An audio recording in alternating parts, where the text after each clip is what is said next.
Standing here with 8 minutes in my hands and at this venerable and rather magnificent institution, I was going to assure you that I belong to the Henry VIII School of Public Speaking, that as Henry VIII said to his wives, I shall not keep you long. But now finding myself the 7th speaker out of 8 in what must already seem a rather long evening to you, I rather feel like Henry VIII's last wife. I more or less know what's expected of me, but I'm not sure how to do it any differently. Perhaps what I should do is really try and pay attention to the arguments that were advanced by the opposition today. We had, for example, Sir Richard Ottaway challenging the very idea that it could be argued that the economic situation of the colonies was actually worsened by the experience of British colonialism. Well, I stand to offer you the Indian example, Sir Richard. India's share of the world economy when Britain arrived on its shores was 23%. By the time the British left, it was down to below 4%. Why? Simply because India had been governed for the benefit of Britain. Britain's rise for 200 years was financed by its depredations in India. In fact, Britain's industrial revolution was actually premised upon the deindustrialization of India. The handloom weavers, for example, famed across the world, whose products were exported around the world, Britain came right in. There were actually these weavers making fine muslin, light as woven air, it was said. And Britain came right in, smashed their thumbs, broke their looms, imposed tariffs and duties on their cloth and products, and started, of course, taking the raw materials from India and shipping back manufactured cloth, flooding the world's markets with what became the products of the dark and satanic mills of Victorian England. That meant that the weavers in India became beggars, and India went from being a world-famous exporter of finished cloth into an importer, went from having 27% of world trade to less than 2%. Meanwhile, colonialists like Robert Clive bought their rotten boroughs in England on the proceeds of their loot in India, while taking the Hindi word loot into their dictionaries as well as their habits.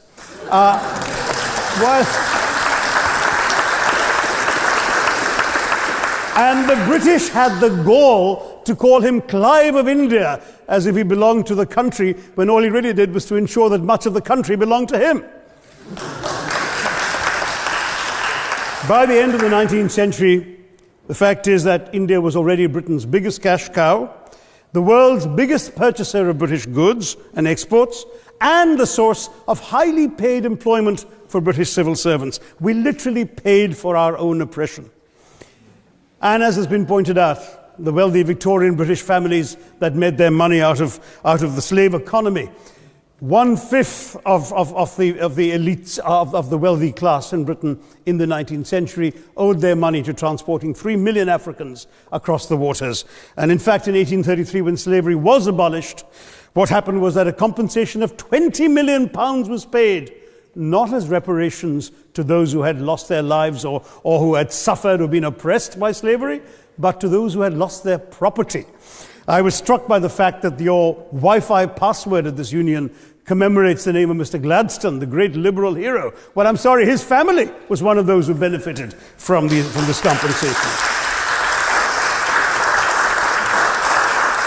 Staying with India, between 15 and 29 million Indians died of starvation in British-induced famines. The most famous example, of course, was the Great Bengal Famine during the Second World War, when 4 million people died because Winston Churchill, deliberately as a matter of written minuted policy, proceeded to divert essential supplies from civilians in Bengal to sturdy Tommies and Europeans as reserve stockpiles. He said that the starvation of anyway underfed Bengalis mattered much less than that of sturdy Greeks. This is Churchill's actual quote. And when conscience-stricken British officials wrote to him, pointing out that people were dying because of this decision, he peevishly wrote in the margins of the file, "Why hasn't Gandhi died yet?"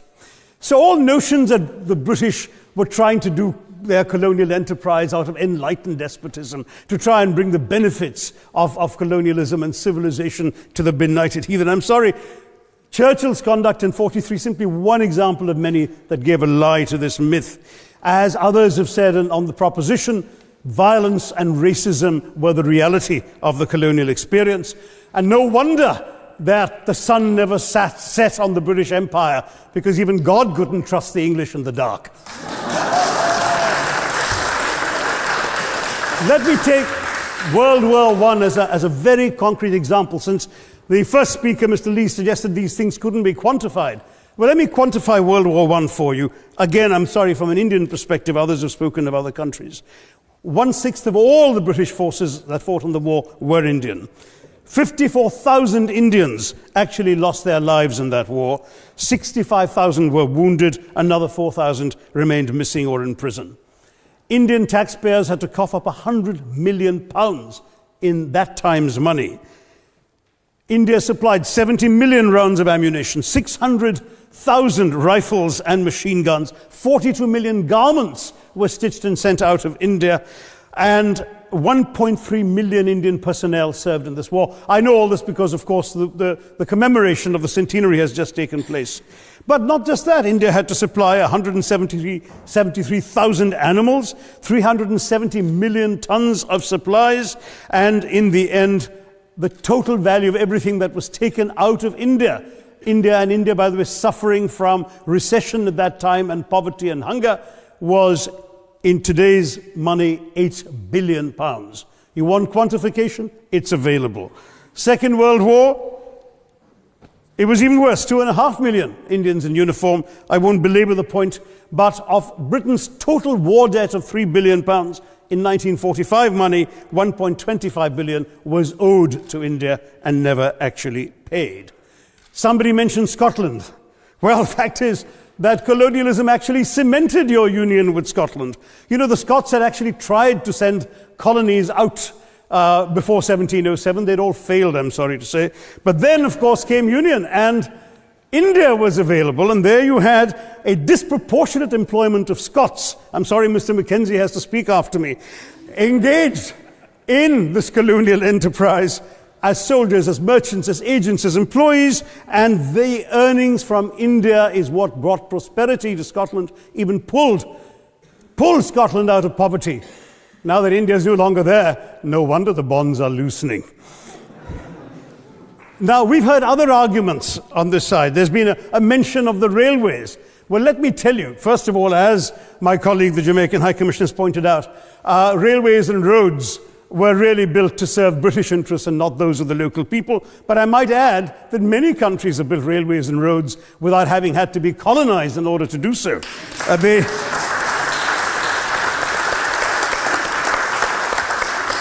They were designed to carry raw materials from the hinterland into the ports to be shipped to Britain. And the fact is that the Indian or Jamaican or other colonial public, their needs were incidental. Transportation, there was no attempt made to match supply to demand for mass transport, none whatsoever.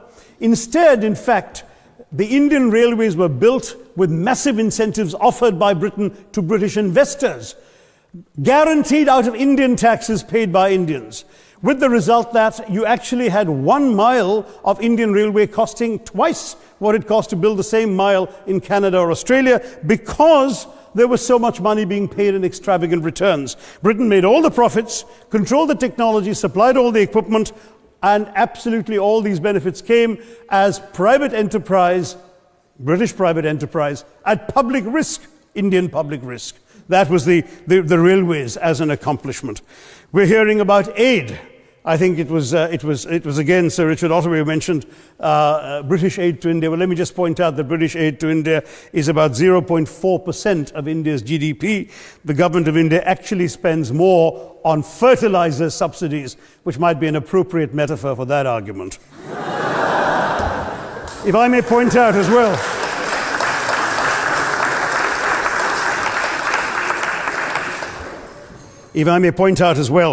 that as my fellow speakers from the proposition have pointed out, there have been incidents of racial violence, of loot, of massacres, of bloodshed, of transportation, in India's case, even of one of our last Mughal emperor.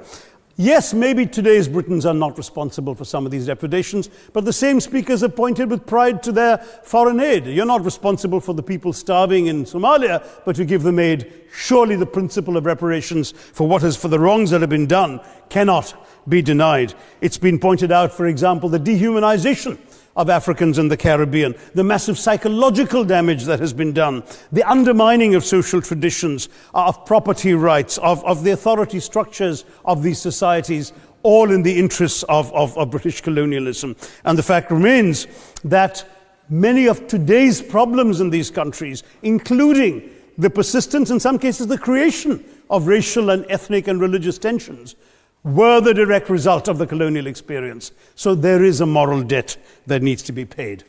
Someone challenged reparations elsewhere. Well, I'm sorry, Germany doesn't just give reparations to Israel. It also gave reparations to Poland. Perhaps some of the speakers here are too young to remember the dramatic picture of Chancellor Willy Brandt on his knees in the Warsaw Ghetto in 1970. And there are other examples. There is Italy's reparations to Libya. There's Japan's to Korea. Even Britain has paid reparations to the New Zealand Maoris. So it's not as if this is something unprecedented or unheard of that's going to somehow open some sort of nasty Pandora's box.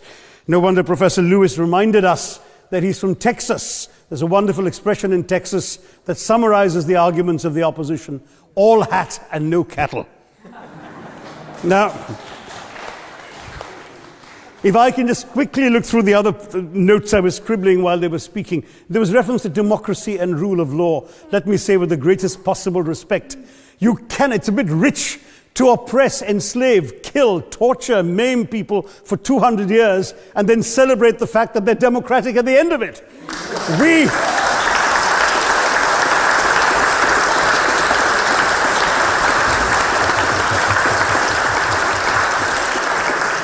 We were denied democracy, sir. We had to snatch it, seize it from you.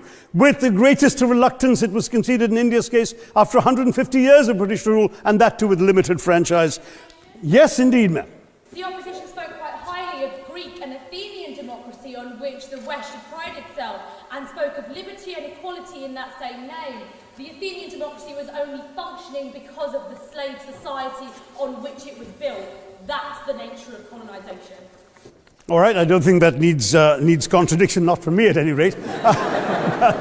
But if I may just point out, I think the argument made by a couple of the speakers, the first speaker, Mr. Lee in particular, conceded all the evil atrocities of colonialism, but essentially suggested that reparations won't really help. They won't help the right people. They'll be used as a propaganda tool.